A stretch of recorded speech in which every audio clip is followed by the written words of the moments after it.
Heavenly Breeze TV, welcome home. Kwa jina la Yesu Kristo tumeomba hata na kuamini. Amen. Celebrate Jesus Christ. Yes, God is good. God is good. And all the time. Wow, the nature of God is goodness. No matter what the devil tells us. Bwana asifiwe sana. Ambia jirani yako sitaki kusikia injili ya shetani. I want to hear the good news about Jesus the Christ. Anaitwa the anointed one of Israel. Hallelujah, may have your miracle seat in the name of Jesus Christ. Siku ya leo Roho Bwana amenihimiza kuhubiri ama kufundisha na swali ya kwamba why are you contented? Ask your neighbor, why are you contented? Kuwa contented ni kama kuwa satisfied na situation ambayo uko ndani yake, kwamba you don't need more. Na vile nilikuambia kwamba you cannot, hakuna mtu hapa duniani ambaye anaweza akasema ya kwamba I have tasted all dimensions of God. The Bible says that Jesus Christ is the cup that never runs dry. And every day that you come near him, you experience new dimension. You experience newness. Hata kama umeordainiwa ya kwamba wewe ni apostle, ama prophet, ama evangelist, ama pastor, ama teacher, you cannot say that I have tasted all that God has in my life. There is still more. Bwana asifiwe sana. There is still more for us to go for.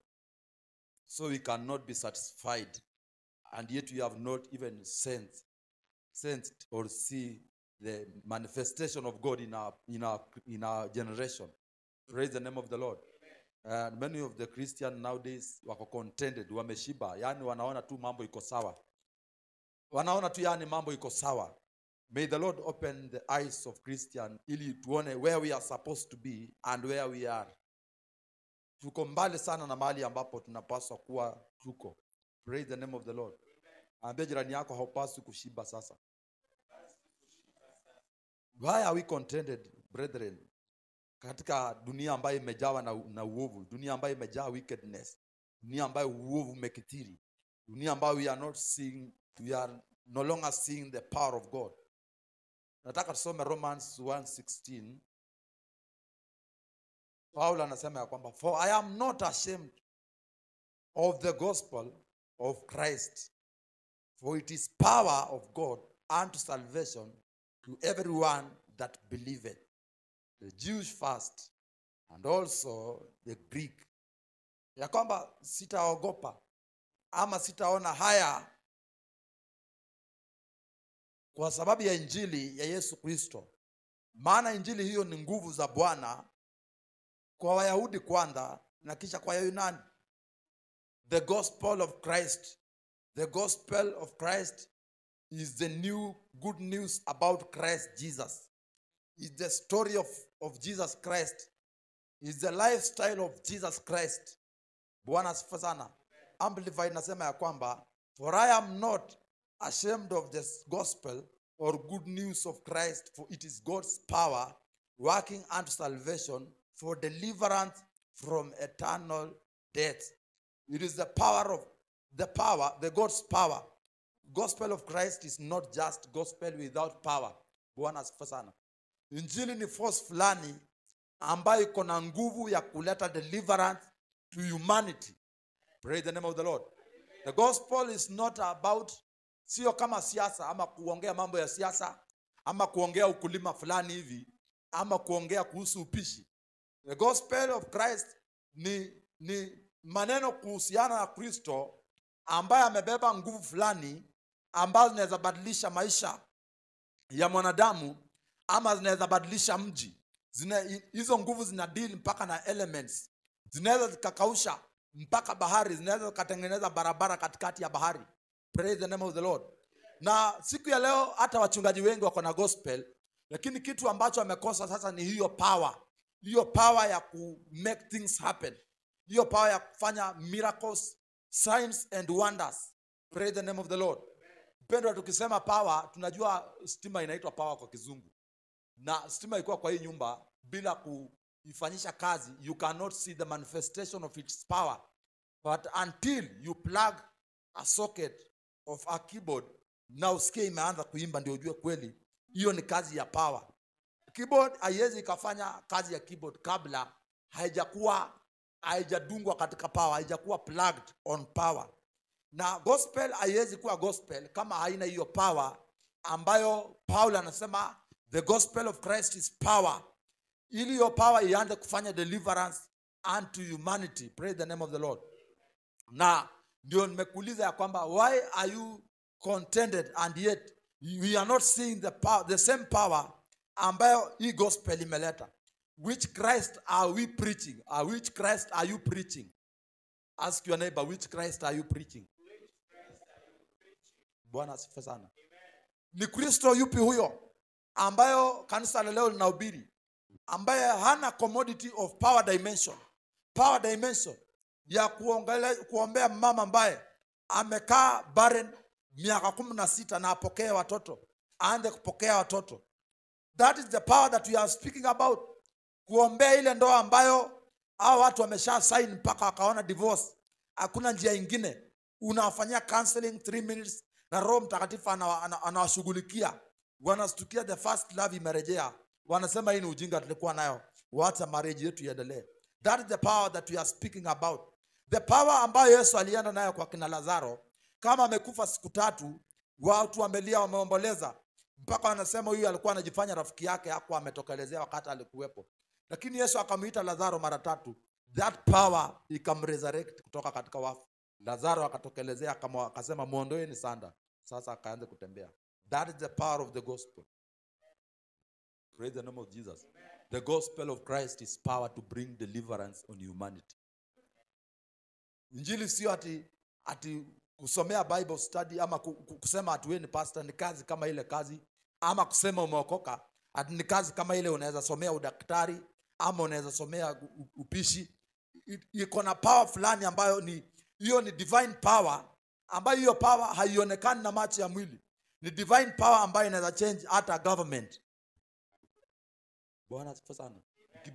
Ukibeba vizuri the power of gospel, you can change the government. Now re-strategize the government because you have power, divine power, dunamis. Praise the name of the Lord. Bwana asifiwe sana. Unajua ukisema uko na nguvu, we don't just hear the words ya kwamba uko na nguvu and we are not seeing the manifestation. Wewe sema uko na nguvu na tukupatie hii ubebe, you cannot carry it. We see the manifestation of power but by what you are doing. So the gospel of Christ ilikuwa designed ni ya kwamba beyond the speaking, beyond the words, ukuwe na mambo fulani ambayo hiyo gospel ina command. Bwana Yesu asifiwe sana. Praise the name of the Lord. Asema ya kwamba I am not ashamed of the gospel of Christ, for it is God's power working unto salvation. Your power in a work unto salvation for deliverance from eternal death to everyone who believes with a personal trust and a confident surrender and firm reliance to the Jewish first and also the Greek. Bwana asifiwe sana. Sijui kama unaelewa kitu ambacho hii Bible inasema. To everyone that believes, not to pastors alone, not to apostles. To everyone that believes, mtu yoyote ambaye anaamini ya kwamba Yesu Kristo ni Bwana na Mwokozi wa maisha yake, anapaswa kutembea na power of the gospel. Anapaswa kutembea na nguvu. Hata ukiingia pale kazini mahali unafanya kazi, you must produce the power of the gospel. Bwana asifiwe sana. Mwindi yule anafanyia kazi akianza kulalamika, ati sijui order zimechelewa, kuna checks hawajaachilia, unamwambia twende hapo kwa Karumu. Unasema kwa jina la Yesu ambaye ninaamini, ninatangaza hizo orders ziachiliwe. Hizo checks zinaachiliwa immediately because of the power of the gospel. which has been invested in you. Usiati mnaanza kulialia hapo usema sasa hii mwezi hautatulipa. Sasa naona kutakauka. Wacha niambie watu wangu wajipange sasa waende kwa kibanda mahali wanakopanga. Because you carry power, you change things upside down. Bwana asifiwe sana. Mkiwa na mdada hapo mnafanya naye kazi, anasema mimi naenda kuomba ruhusa kwa sababu naona sasa nimelemewa sana, kichwa inaniuma. Hata jana sijalala usingizi. Hata wewe ndio unamsaidia kuenda kuomba ruhusa. Atuila kwangi mbaya, acha tuende tuombe ruhusa. Unamwambia dada kuja hapa tuende hata kwa choo. Unamshika hiyo kichwa unasema pokea uponyaji kwa jina la Yesu. Receive your healing, that is the power. Kutoka hapo anasema na nimeanza anaanza kuchangamka. Anasema na hiyo uchungu imepotea. Na anachangamka kama mtu mzima. That is the power ambayo tunazungumzia. Yote ambaye ameokoka kama amejazwa na roho, anapaswa kubeba hiyo power. Bwana asifiwe sana. Akishapona hivyo, unamchapa injili. Ukishamchapa injili atakataa injili. Lakini sasa unamchapa injili na hata wewe mwenyewe ndio unagonjeka. Useme huyo Mungu enda kuponye kwanza, alafu sasa ukuje unihubirie. Bwana asifiwe sana. Hallelujah. Brethren, we cannot be contented. Hatuwezi tukaendelea kukaa hapa namna hii kama mambo kama nguvu za Mungu hazijadhihirika katikati yetu. The Church of Christ ndio inapaswa kuleta impact. Unajua the meaning of the word impact. Kitu ambacho kimefanya impact, you cannot ignore it. Huwezi jifanya hatuoni ati kimekosa impact. Kanisa linafaa liwe limefanya impact kubwa. Bwana asifiwe sana. Kanisa ndio linafaa liwe limeleta matokeo kubwa. Bwana asifiwe sana. Lakini kanisa sasa hivi linaonekana nikana kwamba halina nguvu tena. Nikana kwamba haliko tena. Hata Mkristo kwenda kanisani yani anaenda tu kwa sababu Jumapili sina kitu ya kufanya leo. Wacha tu niende huko juu. Today I have nothing to do. Because leo siingii kazi, nimepewa off. Na nguo nilifua jana nikamaliza. Na sasa nikishinda hapa kwa hii nyumba nitafanya nini? Wacha tu niende kanisani. Na ndiye anaingia kanisani saa 5. Bwana asifiwe sana. Na this power ambayo tunazungumzia ni nguvu ambayo watu you chase it. Unaitafuta mbio, yani unaifuata. Unaifuata ni kama uko riadha. Seeking the power of God is not a joke. Pray the name of the Lord.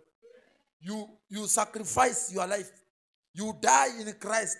You sacrifice everything you have going for that power. Bwana asifiwe sana. Nimesema kanisa la leo watu wengi, ministers of today watu wengi, they are preaching gospel. Lakini commodities, hata waimbaji wengi they are singing.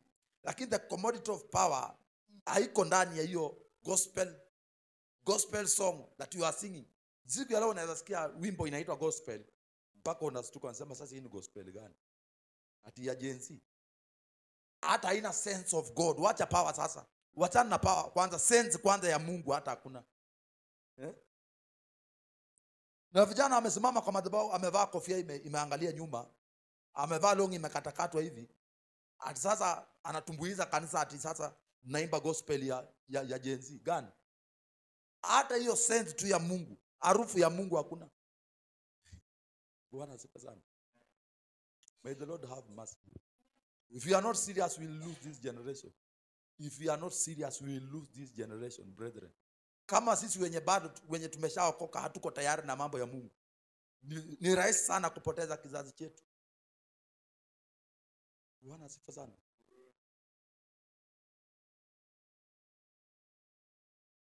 Dependo, you have to rise up on a spiritual feet na tukatae kuwa contented. Tuseme mimi kama bado Bwana asifiwe sana.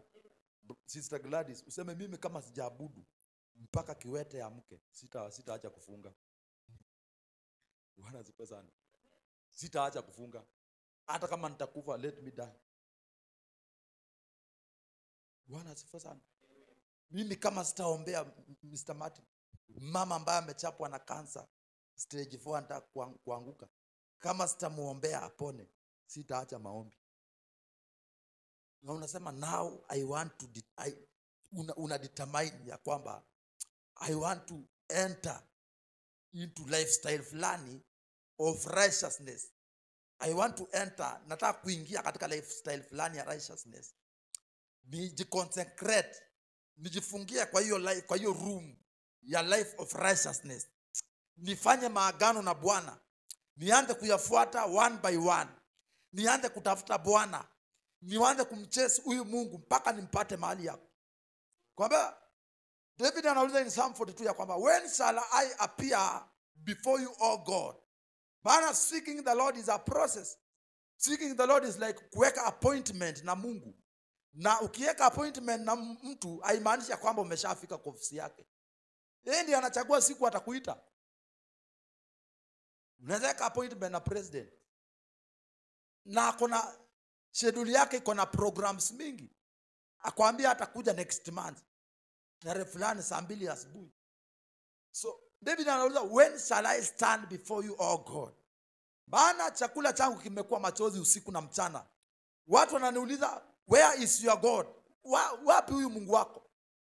Unabebanga kanisa kila Sunday Bible kienda kanisani. Where is this God? We want to see him. We want to see his manifestation. Bwana asifiwe sana. Kwa maana watu wanangojea kuona huyu Mungu. Watu walijua ulienda. Walijua uliokoka. But they are waiting to see an outcome of that salvation. Hiyo wokovu inaleta nini kwa meza? Bana, meza haina kitu. Your table has nothing to show off. Bwana asifiwe sana. The Bible says, Psalm 24, thou anointest my head and my cup runneth over. When the cup runneth over, you find something to place on the table. Bwana asifiwe sana. Kwa maana kikombe kinaekelewa wapi? So you must first receive the anointing. Thou anointest my head and my cup runneth over. Bwana asifiwe sana. So if you have not gone for the spiritual anointing, your cup will remain empty. Your cup will remain empty. Utazidi kuombea watu na hawaponi. Utazidi kuomba your advancement na hakuna. So you must go fast for spiritual anointing. Praise the name of the Lord.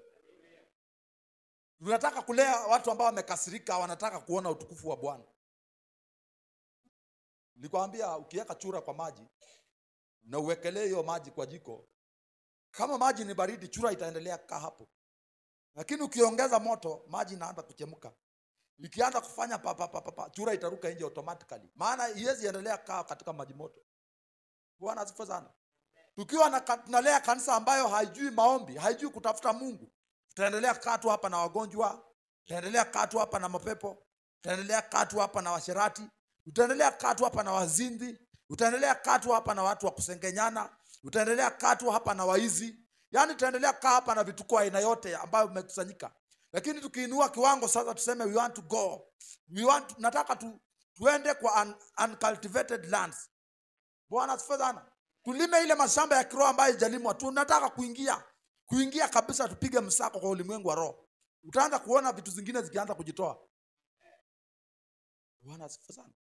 Utaanza kuona vituko zingine, unaanza kuona watu wanaanza kuacha dhambi polepole. Na watu wanaanza kumlilia Bwana wakimaanisha. Bwana asifiwe sana. Lakini tukikaa tu hivi tukisema ile Mungu atafanya, acha tu Mungu atafanya. Mpendwa, tutamea hapa movie. Tutamea hapa movie. And where there is no glory of God, hata financial inakuanga ngumu. Inakuwa ngumu kupenya hata financial. Brother James, uko tayari kuaddress watu 30 mpaka uzeeke? Bwana asifiwe sana. Hallelujah. Uko tayari kuaddress watu 30 mpaka uzeeke? I am not ready. I am not ready. Bwana asifiwe sana. Brethren, let us wake up, let us arise. Wacha tukatae kuwa contented. Wacha tukatae kuwa contented. Mtoto akiambiwa na baba yake ukipita mtihani, nitakununulia kitu fulani, huyo mtoto anafanya bidii kabisa mpaka apite mtihani. Anafanya bidii. Kwanza anajua baba yake alimpromise. Na anasoma kwa bidii kabisa. Akijua mimi nikipita mtihani, hiyo ni sure bet. Baba atanunulia mountain bike. Bwana asifiwe sana. Na anaingojea kwa bidii hiyo mountain bike. Mbona Kristo tuko na promises mingi kwa Bible? And hata hatuna bidii, tuko tu tunangojea Bwana. Let us arise, brethren. Obadiah 1:21 inasema, saviors shall come up on Mount Zion to judge the Mount of Esau, and the kingdom shall be the Lord's. Saviors shall come up on Mount Zion. Wakombozi, watu wa kuokoa. The Mount Zion ni mlima wa Bwana ambao ni kanisa la Bwana. Na Bible haijasema ati saviors watapatikana katika milima ya kisiasa. Biblia haijasema ati saviors watapatikana katika milima ya biashara. Biblia haijasema ya kwamba wapendwa, saviors watapatikana katika milima ingine ya masomo isipokuwa mlima wa Bwana. Saviors shall come out from the Mount Zion, the mountain of God. The church, mountain of God ni kanisa. And we are on the mountain of God. We are on the Mount Zion. Praise the name of the Lord. So, we are called saviors, but are you manifesting the grace of savior? That's a challenge. Kweli wewe una manifest ile neema ya ukombozi. Ukombozi ni kusema ya kwamba mahali popote ulipo, there is the Spirit of the Lord. Because the Spirit of the Lord is in you. And the Bible says that where there is Spirit of the Lord, there is liberty. It liberates men from every kind of demonic oppression. Bwana asifiwe sana. You are on the mountain of God and you are a savior. You have the Spirit of God. Na Spirit ya Mungu iko ndani yako, inamaanisha ukue liberated. You first, wewe mwenyewe kwanza ukue umeshakuwa umekombolewa. Because hauwezi ukakomboa watu wengine kabla wewe mwenyewe haujakombolewa. You cannot. Huwezi fundisha watu kile kitu ambacho wewe haujahitimu. Bwana asifiwe sana.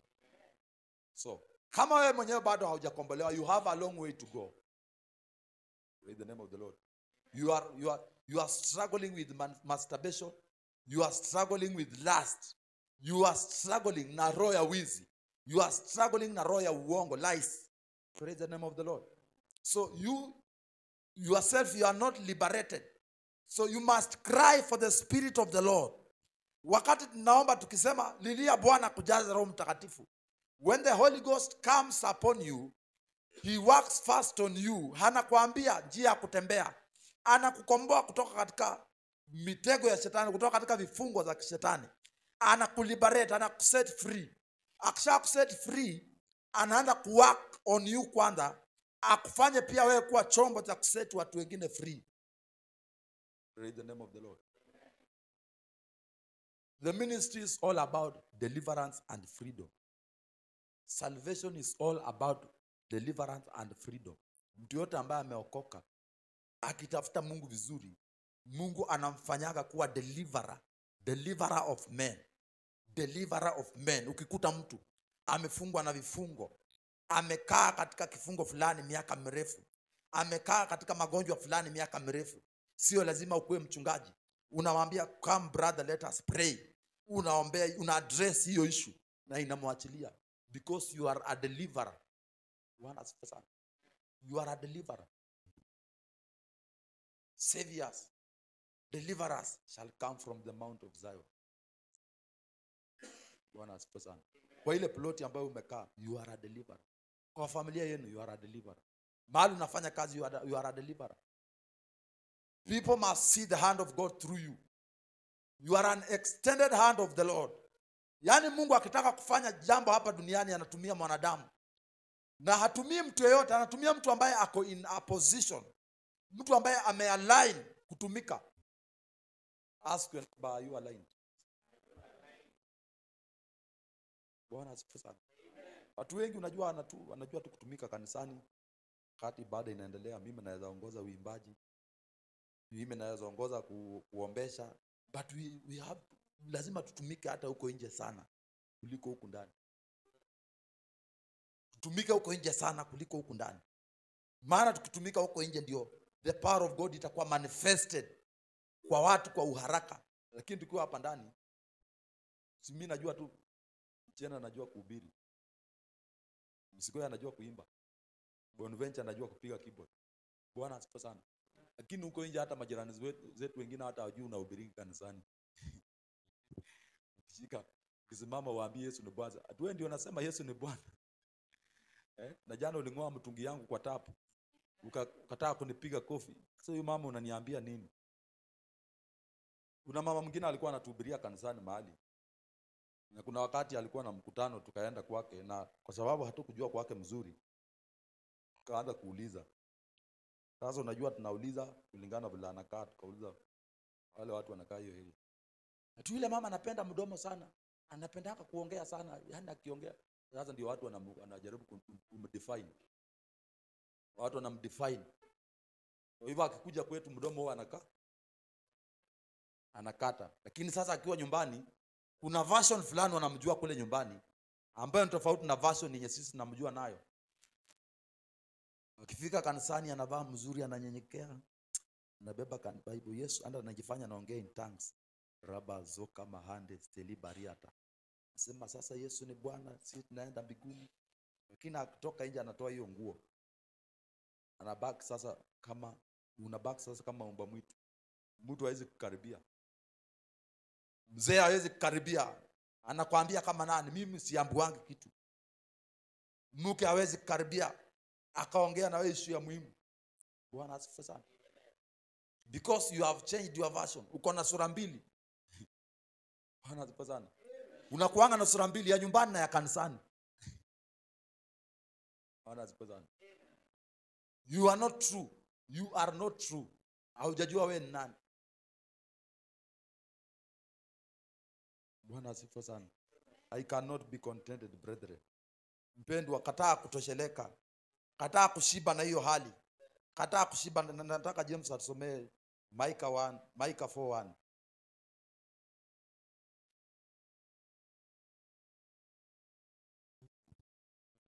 Mimi nakataa kushiba mpendwa.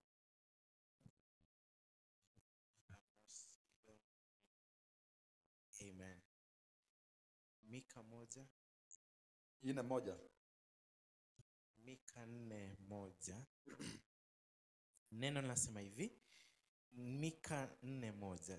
Neno linasema, lakini itakuwa katika siku za mwisho ya kwamba mlima wa nyumba ya Bwana utawekwa imara juu ya milima, nao utainuliwa juu ya vilima, na watu wa mataifa watauendea makundi makundi. Amen. Amen. In the name of the Lord. Siku za mwisho mlima wa Bwana utafanya nini? Utainuliwa. Na watu wa mataifa watauendea makundi kwa makundi. Mlima wa Bwana ni kanisa la Bwana. Watu wa mataifa ni watu ambao, the Gentiles, people who don't know about God, people who are suffering outside, people who are bound in several bondages, watu ambao wanapitia shida, watu ambao wameteseka, watu ambao wamekata tamaa, watu ambao wanataka kudivorce, watu ambao wamegonjeka, watu ambao hawana tumaini la maisha. Biblia inasema ya kwamba siku ya mwisho mlima wa Bwana, wokovu ama kanisa la Bwana, litakuwa na msaada wao, litakuwa na mwangaza mingi ambao utakuwa na uweza, litakuwa na nguvu fulani ambazo ni nguvu za Injili, ambazo zitakuwa na uwezo wa kutatua zile shida ambazo watu wa dunia wanapitia. Kwa hiyo, kwa sababu hiyo wataona huo mwangaza na watakuja kwa wingi, makundi kwa makundi, ya kwamba siku za mwisho wale wateule wa Bwana ambao wameokoka, ambao ni wewe na mimi, Biblia inasema kwamba tutainuliwa juu katika milima yote, juu ya milima ya biashara, juu ya milima ingine yote. Wewe utainuliwa sana, na wale watu ambao wamekata tamaa watakuja kwako ili uwapatie msaada wao. Bwana asifiwe. Kama haujafika hapo mpendwa, ushibe. Kama haujafika hapo, acha kurelax. Ya kwamba my sister, siku ya mwisho utainuliwa sana, ya kwamba hata ukialikwa mahali uongoze maombi, watu wataona uponyaji katika maisha yao.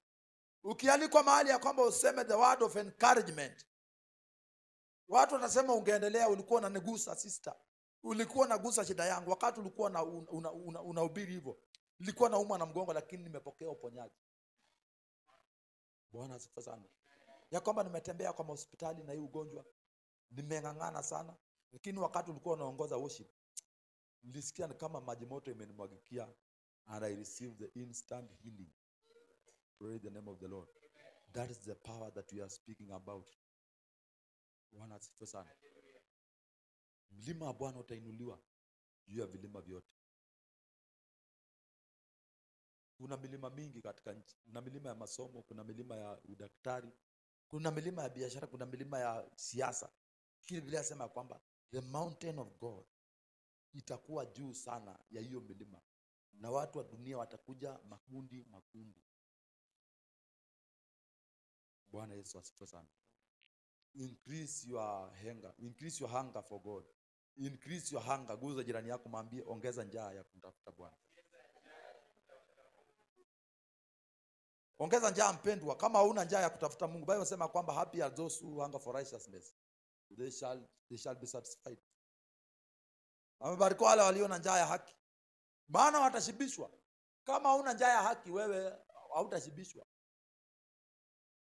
Njaa ya haki ni kusema ya kwamba siwezi endelea kuona kizazi changu kikichakaa. Na kama Mungu wa Bible ana exist, kama Mungu wa Elia ana exist, now I want to see him life manifest. Bwana asifiwe sana. Wewe umeokoka na unatembea tu kipita viwete. Umelala na uko comfortable, unaenda tu. Huyo ni kiwete, wacha tu. Hata ikuhusu. Bwana asifiwe sana. You have a problem. Nataka nikwambie kweli brethren, you have a problem. Umeokoka na jirani yako ni mgonjwa na hata ikusumbui. You have a problem. There is power, supernatural power that worketh in a believer, ambaye inaweza fanya tremendous, ambaye inaweza change death to life, inaweza change sickness to life, to illness. Praise the name of the Lord. Inaweza kabadilisha hali ya mwanadamu. Lakini hiyo power ndio hujadiscover how to go for it. How to go for it. Na kuna njia moja tu ya kuendea hiyo power, ni njaa ya kumtafuta Mungu. Njaa ya kumtafuta Mungu mpaka manifest. It doesn't matter how many years do you have. How many years you have. Haijalishi ya kwamba bado uko na miaka mchanga. God is not a respecter of a person. If you seek him diligently, you will find him. You will find him. Hata sema tuwe bado ni kijana mdogo, you will find him. Bwana asifiwe sana. Kanisa la leo limepoteza the power of the gospel. Power ya gospel. Yesu Kristo alifufuka mpendwa. Yesu Kristo yu hai. Na ilhali kanisa lake, kanisa la watu, kanisa nyingi limekufa. Halina hiyo nguvu ya kuleta ukombozi katika kizazi. Why are you contented in that situation? Bwana asifiwe sana. Watu kwenu ni wagonjwa na wewe umekaa tu. Unasikia ati injili tunahubiringi ati sasa hii ni kama story tunawapigianga. Salvation is true. God is true. Miracles are true. Praise the name of the Lord.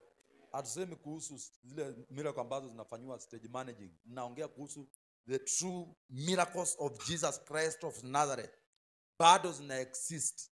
Bado zina exist. Praise the living God. Bwana asifiwe sana.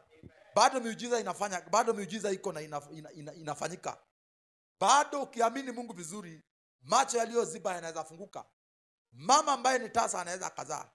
Kuna mtumishi mmoja alisema ya kwamba kuna mama mmoja alikuja kwake kama amefukuzwa na bwana. Akama analia.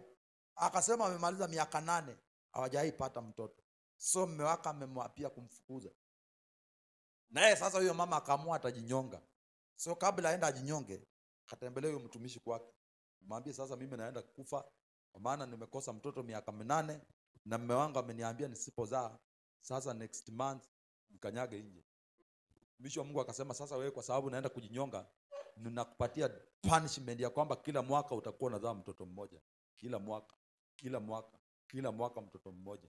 Sasa alipokuwa anatoa hiyo shuhuda alikuwa amefikisha watoto 8. Bwana asifiwe sana. Na hata hakumwombea, alikwambia nilimwambia nimekupatia discipline. Punishment kwa sababu ulikuwa unaenda kujinyonga every year one child. Every year one child. Mama ambaye alikuwa tasa miaka mingapi? And that servant of God still exists today. Bado anaishi siku ya leo. Jesus the same yesterday, today and for. Yesu hajapoteza nguvu wapendwa. Wacha kama alipamoja mpaka ufikirie Yesu amepoteza nguvu. Yesu Kristo bado hajapoteza nguvu. Ako na nguvu ya kurestore chochote ambacho mwanadamu amepoteza. Bwana Yesu asifiwe sana. Jesus Christ is still powerful. He is still powerful to deliver. He is still powerful to raise even the dead. Praise the name of the Lord. Mpendo, acha kushiba, acha kuwa contented na mahala pale huko. Kuna bado dimension nyingi ya Mungu ambayo unafaa uendee. Kuna bado mambo mengi kwa Mungu ambayo haujasoma. Kuna bado uwepo wa Mungu ambao bado haujaona katika maisha yako. Kuna mtumishi mmoja alisema ya kwamba Mungu alimuita akamwambia, nataka nikuachie kanisa. Nataka ukue mchungaji. Ndiye alikuwa ameenda kusomea kosi nyingine. Na mchungaji mmoja akamuita akamwambia, nataka mimi kuna kosi nataka niendee, nataka uendelee kuwa pastor kwa hii kanisa. Akamwachia congregation ya 800 people. Anasema within 2 months watu wakafika 700, wakafika 600, 500 wakiendelea kupungua. Akajiuliza what is happening? Kaenda akaanguka mbele ya Mungu, akamlilia, akamwambia funga 30 days. Akarudi kanisani, watu wanaendelea kupunguka. Akarudi akamwambia unafikia 30 days unaweza shukisha uwepo, unaweza nishukisha hapa. Endelea zingine 30. Akatafuta Mungu, akatafuta Mungu. Kanisa ilikuwa karibu isha watu. Praise the name of the Lord. Wakati alimlilia Mungu akaishi fasted life. Anasema siku moja alikuwa anahubiri, nguvu ya Bwana ikaanza kugusa watu because he knew the secret. Wakristo wa siku ya leo, they don't have a program of seeking God. You don't have your program ni Sunday peke yako. You are very far. Brethren, you are very far. Ambie jirani yako tengeneza program, pendwa. Tengeneza program. Hii wakati ambao tunaishi ni wakati mbaya. Uovu imeongezeka sana mpendwa. Ambao we don't have to be jokers kanisani. Tuwe watu ambao yani tuko tuna mzaa, unatafuta Mungu wakati ukipatikana. Shetani hata manipulate situation ukose hata wakati wa kuomba dakika 5. Maana utasema wakati hujapatikana. Know what is priority. Prioritize mambo ya muhimu mpendwa. Hata unajua ukipata mshahara ununuangi kila kitu. Kuna mambo priority. Huwezi enda kununua kiatu ya sharpshooter imekaa hivi na hakuna unga kwa nyumba. Hiyo upendo hata kwa nyumba itaendelea. Ukatakuliza hii ni ujinga gani? Wewe sasa utakula hii kiatu.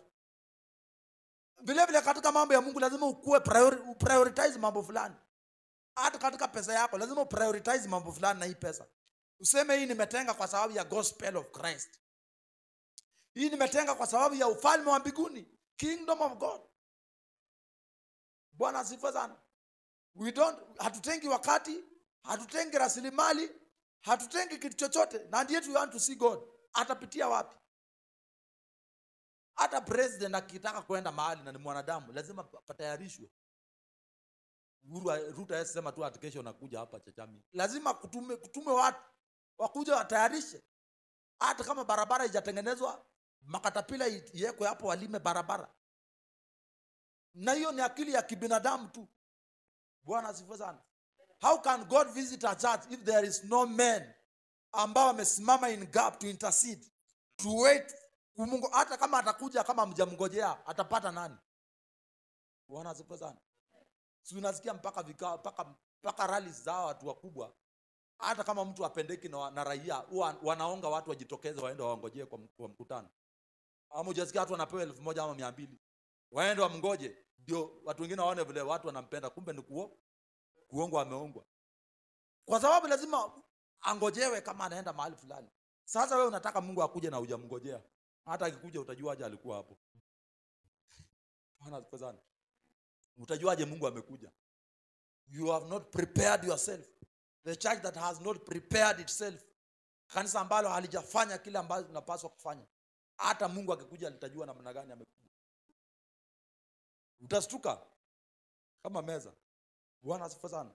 Hebu tusome Revelation chapter 3 verse 1, 2, 3.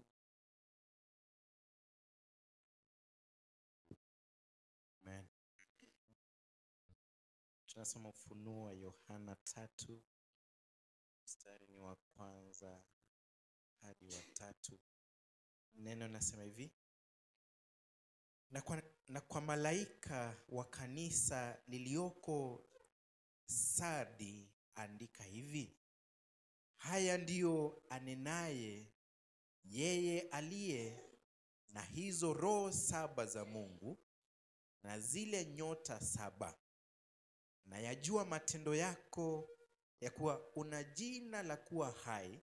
Anasema anajua matendo ya lile kanisa ya kwamba hiyo kanisa iko na jina ya kuwa hai, iko na jina, iko hai. Yaani katika mambo ya flesh, katika mambo ya flesh hiyo kanisa iko hai. Imenunua hata vyombo, inawacheza muziki wazuri, ikiweka crusade inapamba kabisa, watu wanaona yenyewe pale kuna kanisa.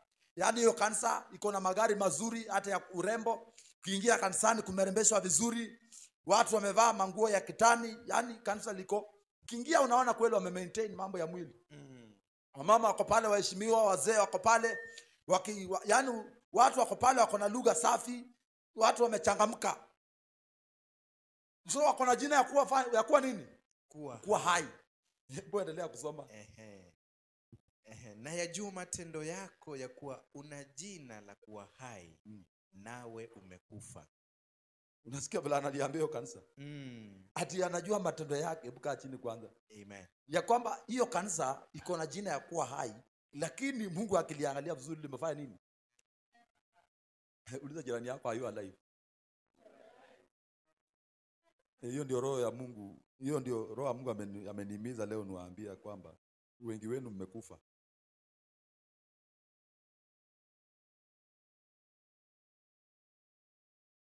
Guza jirani yako roho uone kama inafanya du.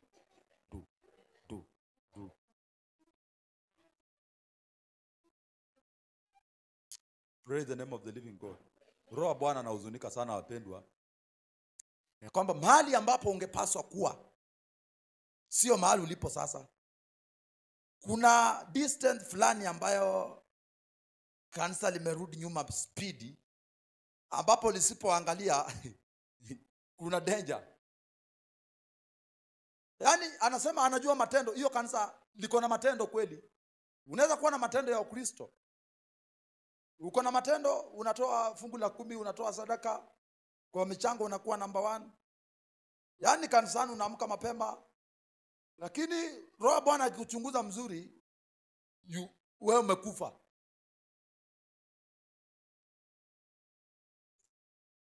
Bwana asifiwe sana. You are walking dead. Bible unaweza beba hata hivi, lakini ni mzoga imebeba Biblia.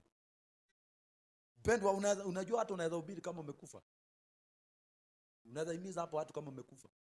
Because wewe umejua neno, umelisoma, uko na memory verse, umerehearse. Lakini there is no life, spirit life in you. Hata kuimba unaweza imba na umekufa. Si hata walevu wanaimba kwa club. Hata watu wanaimba kwa nyimbo za secular, wako na sauti mzuri. Na hiyo uimbaji ina trend. Na wanacheza paka muziki mzuri. Mpaka ile wanacheza gitaa, wanacheza muziki mzuri, ukisikia unatamani. Lakini hakuna life katika hiyo source, ni death in a minister. And when you are dead, you are ministering death. Kama umekufa una minister kifo, mauti. Kama umeokoka na wewe ni mhubiri na umekufa wakati unahubiri, you are ministering death. Hakuna mtu anaweza kuwa life under your voice. Kama umeokoka na wewe ni mwimbaji na you are dead spiritually, you are ministering death. That's why utaimba hapo, mtu atoka hapa aende afanye usharati. Because the spirit of life inaleta liberty, ina liberate men kutoka demonic oppression. Wakati ambapo mtu ako live akiminister, watu wakitoka hapo anaogopa dhambi. Anaona ni kama Mungu ananiona. Lakini kama umekufa, hata ukihubiri mwache usharati. Mtu akitoka hapa anaingia kwa inange direct. Anatoka kanisa akienda kwa inange. May God have mercy. So anasema kanisa la Sardi, Mungu anajua matendo yake. Ya kwamba hiyo kanisa iko na jina ya kuwa hai. Iko na vyombo mzuri, ikiweka crusade, watu wanasikia akiwa town. Wao wanafikiria kwa hivyo watu wako live. Iko na programs mzuri ambazo wamejipangia. Bwana asifiwe sana. Lakini Mungu anasema umefanya nini? Hebu rudia hiyo mstari, my brother. Amen. Tunasoma Ufunuo Yohana 3 mstari ni wa kwanza. Neno linasema hivi: Haya ndiyo anenayo yeye aliye na hizo roho 7 za Mungu na zile nyota 7, na yajua matendo yako, ya kuwa una jina la kuwa hai, nawe umekufa. Sasa wewe uko na jina ya kuwa hai, lakini Mungu anaona umekufa. Wewe unaona mimi niko sawa, mimi naombanga, mimi nakujanga kanisani, mimi hata nilifanya nini na nini, mimi naongoza mahali fulani, lakini Mungu anasema ndani yako umekufa. Bwana asifiwe sana. Ndani yako umefanya nini? Ndiye anasema mstari wa 2, uwe mwenye kukesha sasa, kwa sababu umeenda mbali, safari ndefu sana. Sasa ukitaka urejeshe hiyo uzima, uanze kufanya nini? Uache jokes. Uwe sasa mwenye kukesha. Bwana asifiwe sana. Uliza jirani yako unakeshanga kwa mwezi mara ngapi? Wewe ulikesha mwisho lini? You have a problem, brethren. A very big problem. Ulikesha mwisho lini? Bible inasema tukeshe. Bible haijasema ati mkesha kama kanisa yenu iko mahali panafaa kukesha. Bible haijasema ati mkeshe mkuwa in a good condition. Bible, Mungu ajui utakeshea wapi, lakini amesema Wacha excuse, brother. Sema sijui mahali tuko, sijui hatuwezi kesha. Wacha excuse. Mungu angaliangi excuse. Nisema the spirit world does not understand the language of flesh. Ukipea excuse yoyote, that's a fleshly language and it does not understand. Yesu alisema kesheni mkifanya nini? Maana hamjui wakati wa kuja mwana wa kondoo. Sasa alijua kuna watu watakosa mahali pa kukesha. Wewe hata kama utakesha kwako, hata kama utaenda kesha kwa msitu Mr. Mecheni, hata kama utaenda kesha wapi, lakini hata kama utapanda rooftop ya ile ghorofa yenu hakuna mtu analala huko. Ukeshe huko ukitembea. Kesheni mkifanya nini?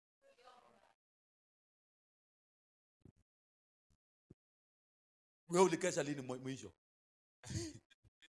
Bwana asifiwe. Ulikesha lini nasema kesho unaweza kesha hata kwa klabu. Nasema kukesha ukiomba. Bwana asifiwe sana. When was your last time kusema huu siku sasa na utenga kwa sababu ya Bwana? Huu siku na utenga hata kama ni 3 hours ama 4 hours. Nataka nitafute Bwana usiku. Wacha maombi ya mchana. Usiku sasa kama mwili utaki, I want to seek the Lord overnight. Bwana asifiwe sana. Unajua wapendwa, tunajipea excuse mingi mpaka sasa tumekuwa watu ambao kama viwete. Unajua unaweza kuwa tu uko na mikono, uko na miguu, lakini unakaa kama kiwete. Ama hujawahi jua? Hujawahi ona mtu aendi kazi, atafuti kazi, anasema ati mimi sasa hakuna kazi.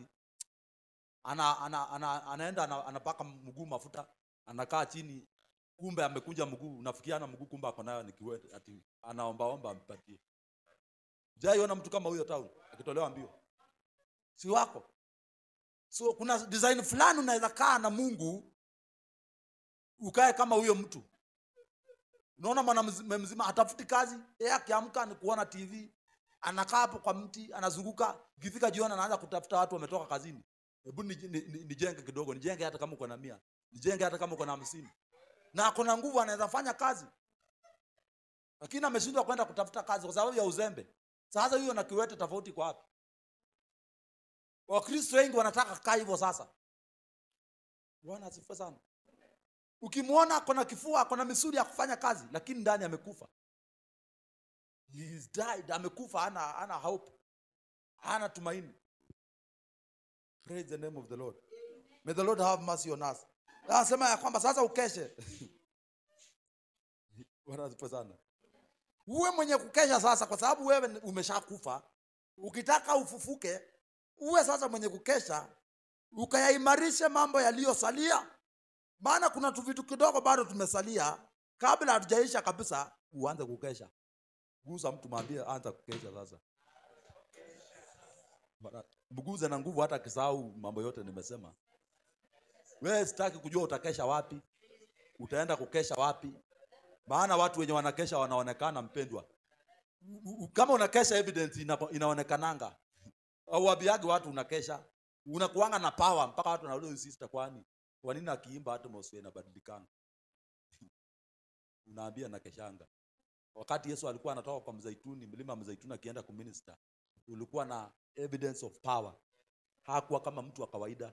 Akianza kuhudumu hivi, unasikia kuna viwete mbili pale wanaanza kupiga nduru, tumeshapokea uponyaji. Bwana asifiwe sana. Akigusa mtu ambaye alikuwa na nundu miaka 18, nundu inapotea. Unashindwa imeenda wapi? Because alikuwa anakesha. Bwana asifiwe sana. Lakini kama ukeshi ndio utaona ibada imekauka kama mawe. Mnaenda huku mnajaribu kugonga huku hakuna. Mnajaribu kugonga huku kumekauka kama chuma. Mnakuwa kama watu wa dini sasa. Maombi mnaomba mbili. Pamoja na hayo tumeomba Bwana utukumbuke, amen. Kwa maana anga imekauka kama nini? Bwana asifiwe sana. Why are you contented? Mbona umeshiba katika hiyo hali mpendwa? Mbona kiu ya Bwana imepotea ndani mwako? Mbona the first love of Christ imepotea? Wewe ukijiangalia unaona tu bado nimeokoka, lakini Mungu akikusoma, akiweka ile gauge ya kusoma, anasema huyu hata ICU ni kama anashindwa. Ulisikia kiongozi mmoja kata alikuwa anataka kufa. Ati alikaa kwa mashini ya ICU siku 2, hakuna organi yote katika mwili wake ambayo ina function. Lakini ile mashini ukiangalia unaona atanapumua. Kumbe ni kutudanganya, ile mashini ndio inaweka pressure ndani, ikitoa ndani ya tumbo. Unaona atanapumua. Lakini mtu kumbe ni mzoga, alikufa kitambo. Many of the Christian wako hivyo. Ukitolewa hiyo ICU, wewe unaingia kwa kaburi direct. Hakuna kitu kingine. Bwana asifiwe sana. Ndio Mungu amesema sasa uangalie, ukeshe. Uimarishe yale mambo yaliyosalia. Yale mambo yanayotaka kufa. Kwa sababu hata hiyo word of encouragement unapeana, watu wakisema amen, nika kitu kadogo tu kamekashikilia. Usipokesha hata hiyo itaondoka. Bwana asifiwe sana. Hata hiyo uimbaji unaimbanga watu wakiinua mikono. Mungu amepima akaona nikatoka kiungo kimoja tu kana function. Lakini mwili mzima umeshaku. Hiyo kiungo tu ikisimama hivi, hakuna kitu itafanyika. It's the right time for the Church of Christ to wake up. Bwana asifiwe sana. Sema be watchful and strengthen the things which remain that are ready to die.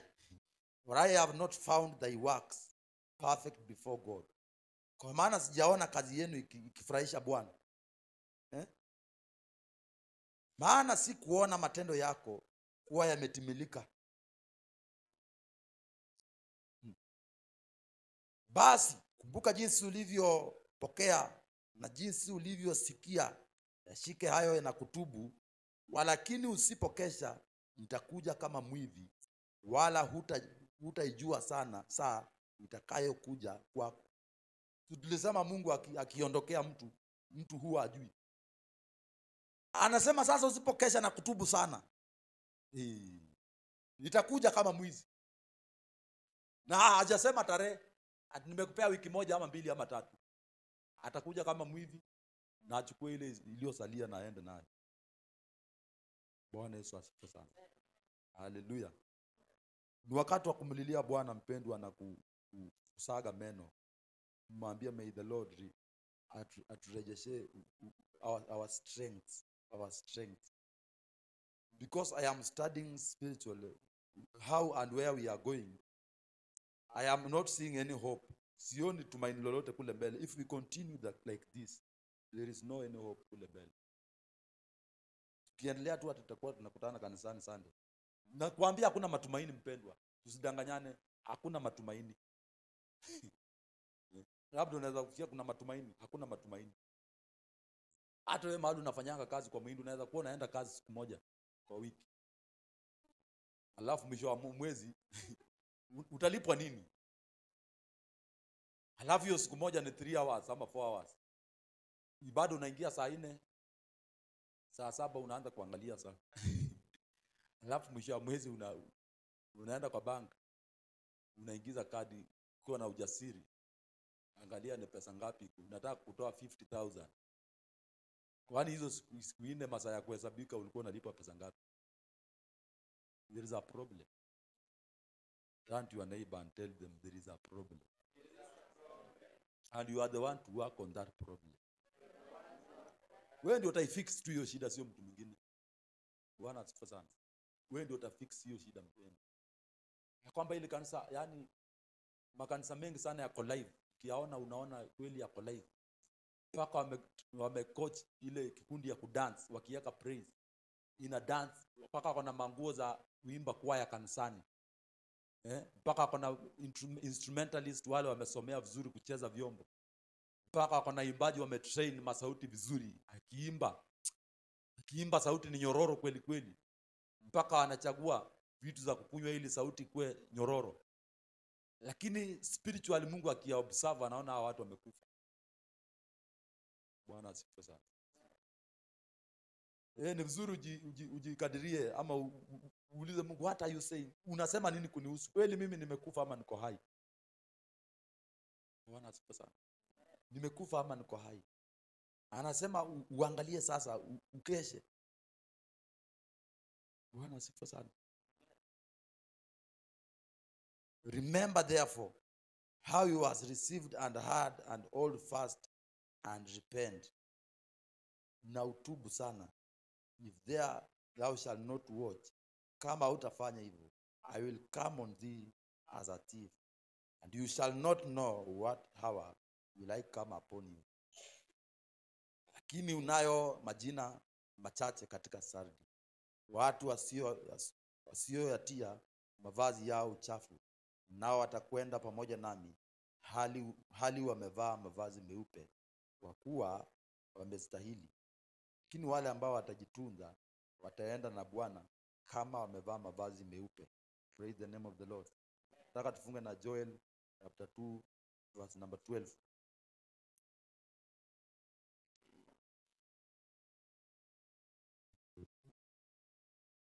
Therefore also now saith the Lord, turn you even to me with all your heart. Sasa asema Bwana, nigeukieni mimi na mioyo yenu nyote. Sio moyo nusu. Wakristo wengi wamegeukia Mungu na moyo nusu. Bwana asifiwe sana. Umegawa moyo wako kama vipande 4 hivi. 4 quarters. Quarter ya kwanza umeiweka kwa mke wako. Bwana asifiwe sana. Umeiweka kwa mume wako, ya kwamba usiku hata iwezi pita moja kama hujaona mke wako. Uwezi kesha hata siku moja usipomuona mke wako. Ukitaka kwenda kesha, mume wako anakuuliza, sasa unaniachia nani hapa? Bwana asifiwe sana. Only one day per week. Siku moja peke yake mke wako anasema, sasa unaenda kesha, unatuachia nani hapa? Umegawa moyo wako mpendo, umegawia mke wako ama mume wako. Mwingine amegawia watoto. Ukitaka kwenda kesha, sema mtoto atasumbua, acha tu nikae naye nimlalishe. Una babysit mtoto ambaye ameshafika mwaka, anakuzuia mpaka kwenda maombi. Bwana asifiwe sana. Tuko kuna baridi mingi sana. Acha tu nitaombea kwa nyumba. Kwa nyumba kwenyewe unaombanga? Kwa nyumba kwenyewe unaombanga? Uliza jirani, kwa nyumba unaombanga masaa mangapi? Kwa nyumba unaomba masaa mangapi? Hiyo maombi unaomba dakika 5, maombi ya nonsense. Umeamka umechanganyikiwa, hata hujui unaomba nini. Baba, usingizi inakusumbua. Alafu napiga chini magoti dakika 5, unajikuta tena umelala hapo. Alafu nasema ati mimi naombanga saa 9 kwa nyumba. May God have mercy. May God have mercy on us. Ukijua vile watu wa mashetani wanafanya juhudi kwa sababu ya kuzima injili, halafu wewe unaweka mchezo na mzaa, unasema ati Mungu akuje hiyo design. Ni siku ya leo nakuta mtu akiwa kwa nyumba anaweka hata yani hawezi akaweka radio volume number 2. Atakosa usingizi siku yote. Lakini kanisani na uzito wa speaker kama hii hata nalala tukihubiri. Wewe uoni hiyo ujanja ya shetani. Bwana asifiwe sana. Kwa nyumba ukaweka kavolume kadogo ka radio, hata uwezi lala. Zima hiyo radio, mimi nataka zima hiyo radio, inapiga kelele. Lakini kanisani na speaker 2 kama hii, mpaka unalala mzuri kweli unaota. There is a problem. Bwana asifiwe sana. We are not serious with the things of God. Kama tungekuwa tumeambiwa hapa tukitoka na 2500 tungeona kila watu wangeconcentrate. Hiyo masomo mpaka anakuja na notebook, mpaka anakuja na Bible. Kuandika ile amesema ni verse gani.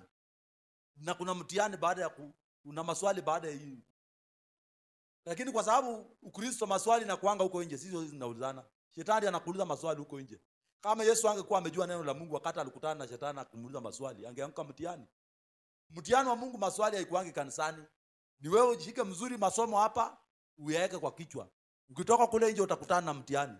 Huko ndio tutaona kama ulisoma mzuri ukapita ama ukupita. Wakati dado nawekwa mimba kule nje na hujaoleka, ndio tunajua ukumbe hii masomo huko unashika, ulikuwa backbencher. Ilikuwa inaingilia huko inatokea huko. Huko ndio kuna mtihani kali sasa. Hapa hakuna mtihani, hapa ni masomo. Mtihani huko nje. Wakati unakutana na kitu ya muhindi mezubaa hapo hivyo, ukipita nayo kwa gate ukishikwa, ndio tunajua mtihani ulianguka. Huko unasoma masomo inaingia. Usikue mwizi. Hapa hakuna mtihani, mtihani ni kule nje. Shule unatembeanga. Praise the name of the Lord. Wapendwa, shetani ni muongo sana, ana invest dakika ya mwisho ili kuua kanisa. Wao sema we are not ignorant of his devices. Hatukose kujua njia zake. Ni vizuri sana ukuwe mwerevu. Usikose kujua njia za shetani. Shetani anaweza inuka hata kwa nyumba. Unataka kwenda maombi, shetani anainuka tu. Analeta kisirani. Mpaka unakwazwa, unasema hata hiyo maombi kae. Mama anakuambia tu kitu moja hivi. Unasema hiyo sasa hata. Anakuambia hii maombi mnaenda kukutana na wanawake huko nje, mnasema mnaenda maombi. Unasema sasa hii ametoa wapi? Sasa kwa sababu amesema naenda kukutana na wanawake, wacha tulale hapo sasa. Unavunja hiyo mkutano ya maombi. Bwana asifiwe sana. Mpendo unakosa fare kwenda kesha fare 200. Lakini ukitaka kukula vitu unaweza tangaza walete nyama choma ya 400 kule peke yako. Wewe uone kuna shida. Wewe uone hata wewe uko serious. Yaani fare kwenda, yaani unaweza kopa pesa mama uweke kwa chama. Yenye hujui hata yule mwenye anaweka kama anaweza toroka nayo. Lakini huwezi kopa pesa. Ulipe nayo gari uende mahali maombi. Huoni kuna shida? There is a problem. Any kingdom or any party that you are not investing in, hauko tayari kupata zile dividends ama zile marupurupu zake. Kama huja invest kwa kitu, huwezi kuwa tayari kupokea matokeo mazuri kutoka kwake. Hata kingdom of God, kama huja invest ndani yake, usikuwe tayari kupokea matunda yake. Na ukiinvest mpendwa, Yesu alisema mjiwekee hazina zenu kule juu mbinguni, mahali hakuna tunutu, hakuna parare. Mwizi haizi vunja huko ile banki ya mbinguni aenda aibe. Bwana asifiwe sana. Tumesoma Joel. Ikatuambia therefore also now said the Lord, turn you even to me with all your heart. Ndio nimesema watu wengi wamegawa mioyo, mwingine akaweka kwa kazi, mwingine akapea mume kwa nyumba, mwingine akapea mama yake, kuota ingine sasa ndiye ameweka kwa Mungu. Na amesema turn you with all your heart. All your heart na maanisha kwamba Mungu akuwe first priority. Kama kuna kitu kingine kuja itoke nyuma, lakini usiweke mbele. Bwana asifiwe sana. Kama kuna program nyingine kwa maisha yako, ikuwe after God. Ndio ongeza kama Mungu baadaye. Na huyo Mungu ndio unataka kuona kwa maisha yako. Anasema turn you even to me with all your hearts and with fasting and with weeping and with mourning. Nataka James utusomee kwa Kiswahili 12 na 13. Amen. Tunasoma Yoeli, kifungu ni cha 2. Mstari ni wa 12 na 13. Neno linasema hivi: lakini hata sasa, asema Bwana, nirudieni mimi kwa mioyo yenu yote. Hata sasa Bwana anasema ya kwamba umrudie kwa moyo wako. Na kwa kufunga, na kwa kulia, na kwa kuomboleza. Amen. Bwana asifiwe sana. Mimi natarajia hata tukitoka hapa kuna watu watatangaza mfungo. Mpendwa, mimi nakwambia kitu ambacho Roho wa Bwana anasema kuhusu hili kanisa. Tukitoka hapa, wewe useme ati tungoje ati tutangaze mfungo ya apostolic. Wewe sasa, wewe mwenyewe amua, kwa maana hata ile tunatangaza huu ufungangi. Bwana asifiwe sana. Hata ile tunatangaza huu ufungangi. Tunasema tu kama wimbo unasema hawa wanafunga, acha wafunge. Bwana asifiwe sana. Unataka supervise ati akufuate nyuma atukuze, James umefunga leo. Hiyo hatufanyange kwa Mungu. Maisha hii ni yako mpendwa. Ile kitu the input unaweka ndio output utapokea. Hatuwezi tufuata nyuma tukuuliza ati umefunga ama hujafunga. Anasema sasa mnifuate, mrudie kwa moyo wenu kwa kufunga na kuomboleza. Uulize nilipotea wapi Mungu? Nilipotelea wapi? Hii safari inaendelea kweli? Kuna tumaini kule mbele? Is there any hope? Kama nikiendelea hivi kweli hakuna tumaini Bwana. Mnirudie kwa moyo wenu kwa kufunga na kwa kufanya nini? Kuomboleza.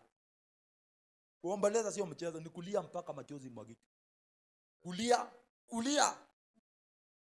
Kulia kama vile Biblia inasema ya kwamba Raheli aliomboleza asipate kunyamazishwa ama kufarijiwa, kwa sababu watoto wake wote walikuwa wamefanya nini?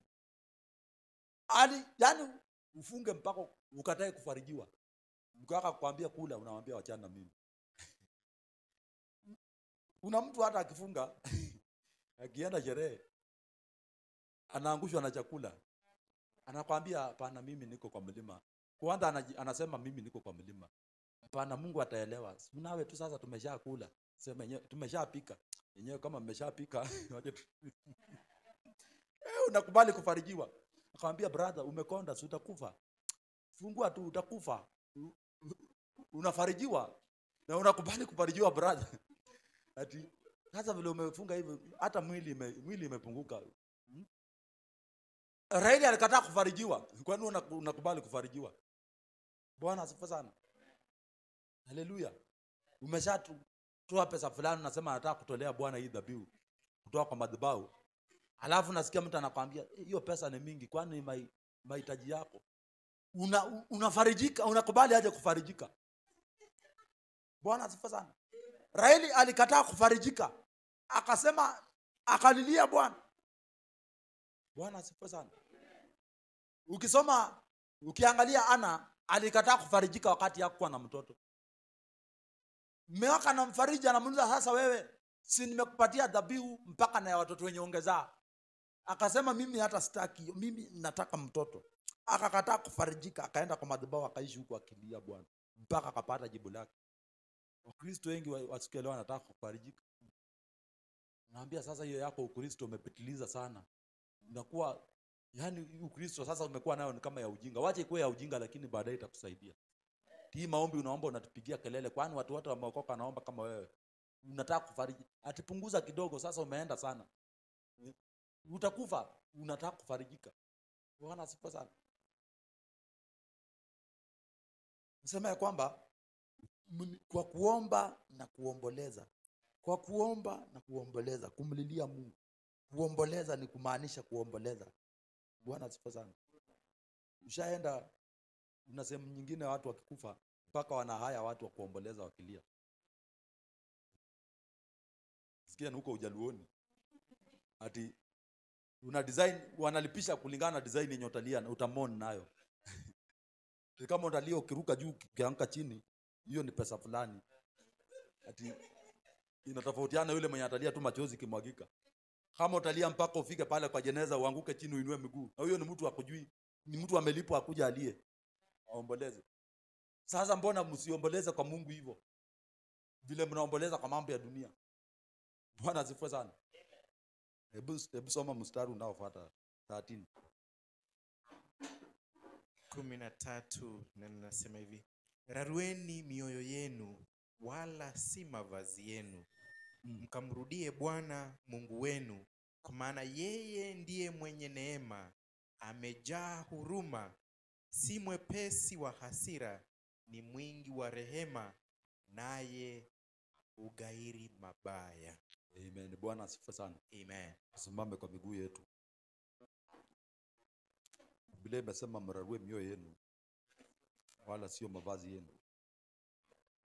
Kuna watu wakiwa na hasira huwa anaweza gonga hata TV pasuke, kwa sababu ako na hasira. Sasa Bible inasema instead ya kugonga TV pasuke, gonga moyo wako, ujigonge wewe mwenyewe uraruke. Ukifanya nini? Ukimtafuta Bwana. Bwana asifiwe sana. Instead ya kuweka mbele mambo mengine. Yaani Mungu ni wa huruma mpendo. Ukirarua moyo wako ukimlilia, anaweza kurejesha katika hiyo position. Kuna watu wengi sana ambao wakiangalia position yao mahali wako na mahali wanapaswa kuwa, wanaona wako 100 miles before. Wako mbali mahali ambapo hawapaswi kuwa. Nataka uinue mikono yako waambie. Na nimesema mpendwa, unapaswa kama umekomaa vizuri katika mambo ya roho, ukitoka hapa uende utangaze fasting. Mpendwa, we are not in a good position as a church. Nakwambia because I am a watcher, na naona we are not in a good position. Tukiendelea